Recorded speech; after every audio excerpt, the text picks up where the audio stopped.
First, in the USA, in February 2020, a person called 911. Immediately, the police reached that house and went inside to check if there were any strangers. But in the bedroom, they saw a woman struggling for her life. Immediately, they admitted her to the hospital. The person who made the call was named Michelle. He was living in one half of the house as a tenant. In the other half, another woman was living. Her name was Amie Harwick, and she was the owner of the house. At the beginning, she was found fallen inside the bedroom. When the police asked Michelle what happened, he was very nervous.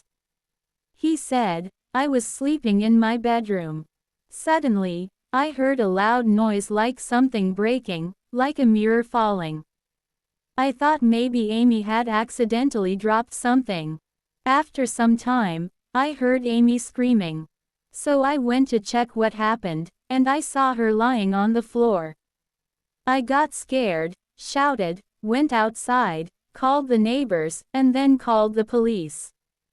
Even then, the police had doubt on Michelle. They thought maybe he could have done something and then called the police. So they questioned him for a long time. But he kept saying the same thing.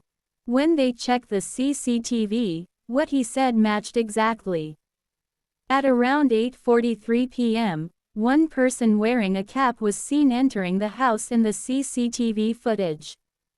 As soon as he noticed the camera, he covered it. So his face was not clearly visible, and they couldn't identify who it was. Then the police checked Amie's phone.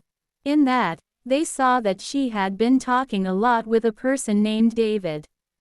Then the police called David for questioning. During the investigation, David said, "I met Amie at a party. When we first spoke, we became good friends, and later we became best friends. Amie used to share everything that happened in her life with me. One day, she told me that if anything ever happened to her, Gareth would be the reason." Gareth was Amie's ex-boyfriend. They both met at a function. Gareth kept staring at Amie continuously. At first, she thought maybe he was just noticing her because she looked beautiful. But his behavior was more than normal. It was obsessive. Later, they started talking, exchanged numbers, and entered into a relationship. In the beginning, everything was good. But slowly, Gareth started controlling Amie. He wanted her to talk only to him. He became extremely possessive and obsessive about her. Because of this, Amie couldn't go anywhere freely. She couldn't even talk to her family properly. There were frequent fights between them. During one such fight, Gareth physically assaulted her. After that, Amie decided to break up. She filed a complaint with the police and submitted evidence of the harassment. Gareth was sentenced to 5 years in prison. But even in prison, Gareth had one thought: revenge. Meanwhile, Amie believed everything was finally over. She started living peacefully and enjoying her life. As a therapist, she became very popular and gave many interviews. But things changed again. After completing his prison sentence, Gareth came out. And his obsession had not ended. It had only grown stronger. He started following Amie, watching her, checking her social media, observing everything silently. One day, when Amie was not at home, he entered her house. He deleted her personal photos, including childhood memories and important data from her laptop.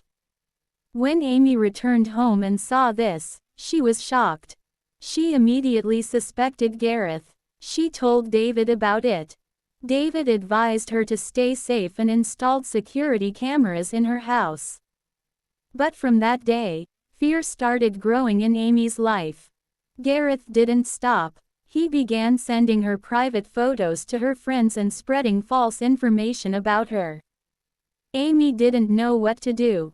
And then one day, Amie went to an award function. There, she suddenly got shocked.